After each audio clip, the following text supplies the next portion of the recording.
Parem de ser covardes, por favor. É vergonha isso, pá. Parem de ser covardes. Está na hora dos acadêmicos pararem de ser covardes. Eu vou usar uma expressão grave mesmo. Parem de ser covardes, por favor. É vergonha isso, pá. Eu vi que há um acadêmico que chama atenção a um determinado candidato presidencial que quer exercer a política sem responsabilidade. E acredita que é por sua via que uma série de irresponsabilidades de cidadãos são cometidas. Deixa eu dizer isto de uma forma um pouco assim às pressas, mas que vai servir, penso que vai servir. Eu sou peregrino de uma opinião muito simples em relação aos académicos ou os ditos intelectuais daqui de Moçambique, que é o seguinte: a academia em Moçambique falhou por completo. Isto tem que estar claro. A academia falhou. E por que eu digo isto? Eu começo até por definir aquilo que eu entendo ser a universidade. Para mim, a universidade é o instituto que deveria produzir conhecimento e dotar também de conhecimento e habilidades aos cidadãos para o progresso ou para a emancipação do cidadão, de modo a que ele possa entender melhor todo o contexto que está à sua volta e poder reagir de forma a, podemos assim dizer, crescer, melhorar, progredir o país. Então, como é que uma universidade ela coloca os seus desafios? Como é que uma universidade leva a cabo o seu plano de ação? Isso tem a ver também com o contexto em que ela está. Uma universidade em Moçambique tem que debelar os problemas de Moçambique. Uma universidade em Moçambique não há de ter não vai perseguir os mesmos fins que uma universidade nos Estados Unidos. Portanto, nós aqui em Moçambique temos uma série de desafios, desde o início da nossa primeira república, podemos assim dizer, não é? Com a independência de Moçambique, nós tivemos uma série de desafios. E era tarefa dos intelectuais, dos académicos, perceberem como é que Moçambique estava naquela altura, projetarem o Moçambique que hoje está, a fim de evitar toda e qualquer inabilitação política, inabilitação econômica, inabilitação social, cultural, por aí em diante. Porque nós, na verdade, somos uma verdadeira catástrofe. Somos um exemplo de uma não-república, de uma não-nação, de um não-Estado.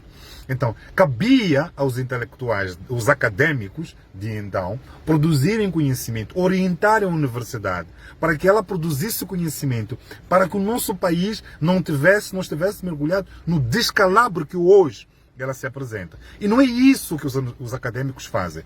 E continuam, desde 1965 até os dias de hoje, a resolver não problemas, podemos assim dizer, a olharem para consequências e não para causas, a olharem para as vítimas como se fossem os vitimizadores, a olharem para aqueles que são a consequência. Estou aqui a repetir, desculpa, não é? Estou a falar aqui do povo, eu gosto muito dessa expressão, não é? Como a razão dos problemas que Moçambique tem. E não é isso. Eu fico frustrado quando vejo os nossos académicos a não atacar os problemas de facto, não é? A universidade era suficiente, podemos assim dizer, para ela levar a cabo esta emancipação a que eu referi. Portanto, nós temos vamos lá, de uma maneira muito clara sobre o problema que nós vivemos hoje, e parece-me que os académicos estão a ter muita dificuldade de atacar o problema, de dizerem as coisas como elas são. Nós estamos numa situação de não-Estado. Quando dizemos não-Estado, é a população que foi entregue à sua sorte. Eu posso recuperar até uma expressão de um texto do Matias Júnior, do canal de Moçambique, e ele disse que Moçambique é o único país onde é o cidadão que vai atrás do terreno, constrói a casa, faz rua, coloca água, coloca energia, coloca dados, quer dizer, e depois é o Estado que vai lá cobrar impostos. Depois é o Estado que vai tirar benefícios do fato de aquele bairro, de aquela construção ter existido, porque depois quer cobrar imposto predial e por aí em diante.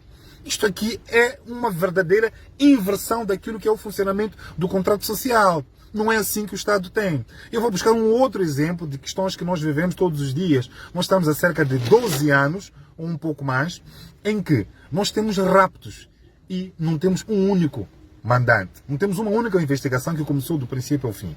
Isto significa o quê? Significa que as pessoas têm estado a ser violentadas e nós sabemos que são polícias, que são indivíduos que vestem a capa de polícias, que fazem exatamente esses atos macabros, esses atos hediondos. E quando a população, quando o povo vai pedir apoio a esta mesma polícia, ela não recebe, ela não tem segurança, não existe Estado. Nós estamos numa situação, meus caros, em que a população, o povo moçambicano, tem sido encurralado. Há uma teoria que se diz por aí. Agora estamos a entrar já para a questão da solução, que é a solução que a população está a encontrar. Há uma teoria muito famosa que diz assim: nunca encurrales alguém ao ponto de ele não ter uma saída, pois de outro modo ele vai acabar por se virar contra si. Meta um gato num quarto e começa a açoitá-lo. Há de ver que ele vai fugir e quando ele perceber que não tem mais nenhum local para fugir, ele vai virar contra si e vai te atacar. É a mesma situação que a nossa população vem tendo há quase 50 anos. Vem procurando soluções para todos os problemas que tem e cada vez mais ele é encurralado. Ele é fechado às portas. Nós tivemos recentemente uma eleição, meus caros. A saída que o povo moçambicano encontrou foi dizer: eu quero que haja alternância de poder. É assim que o povo moçambicano votou. E os acadêmicos não podem esquecer disto. Não podem continuar a atacar aquele que é a solução. Não podem atacar aquele que não é o problema. E o problema não é este candidato presidencial que referiram, que este acadêmico referiu. O problema é destes que vivem encurralando a população por uma situação em que ela já não tem mais espaço para fugir. Vocês têm que parar com isso.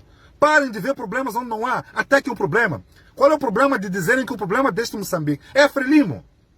Eu não entendo isso. Por que os acadêmicos têm tanta dificuldade de encontrar uma solução tão simples e produzir conhecimento, gerar alternação da mentalidade dos moçambicanos para esse desiderato, que é a alternância do poder, que é o fim da Frelimo a governar?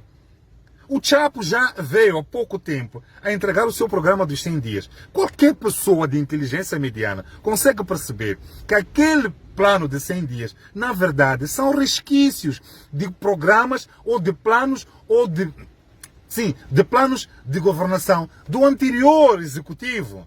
São as últimas etapas dos vários ministérios e ele foi buscando, não é? Assim, de forma atabalhoada, e disse que eram ações de 100 dias. Qualquer pessoa pode perceber que aquilo não é um programa de 100 dias, porque um programa genuíno de 100 dias é um programa de 100 dias é uma espécie de princípios. E não temos ali princípios, ninguém percebe um norte naquele grupo de medidas que ele traçou. Então nós, mais uma vez, não vamos ter revolução, não vamos ter progresso com o Daniel Chapo, nem com a Frelimo continuando. E os acadêmicos sabem disso.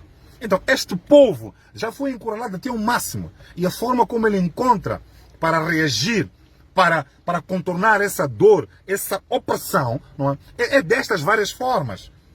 Então vocês têm que parar de encontrar o problema no povo, na reação do povo. Eu vou contar um último episódio. Este capítulo vai sair agora, na página do engenheiro Venâncio. Nós visitamos Chibuto. Uma população que estava tranquila no seu território.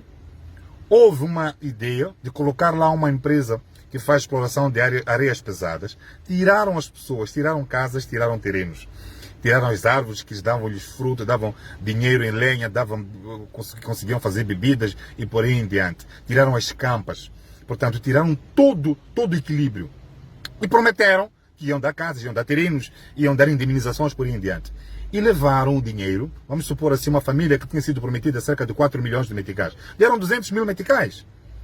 E vocês acham que estas pessoas não iam fazer a manifestação depois delas terem, veja bem, foram enganadas há muito tempo e mesmo assim elas esperaram pelo momento certo e foram depositar o voto na urna a pensar que existiria alternância. E não houve porque a Frelimo fez fraude. Acham que essas pessoas não vão se manifestar? Queriam que elas continuassem serenas. E acham que é o Venâncio que foi roubar lá as pessoas. É o Venâncio que vai dizer: olha, não se manifestem, continuem a ser roubados, continuem a ser vigarizados pela Frelimo, mas não se manifestem, não façam absolutamente nada. Acho que é o momento dos acadêmicos pararem, não é? De ser Eu vou usar uma expressão grave mesmo, mas é assim que eu vou terminar este vídeo. Está na hora dos académicos pararem de ser covardes. Parem de ser covardes, por favor. É vergonha isso, pá. Parem de ser covardes.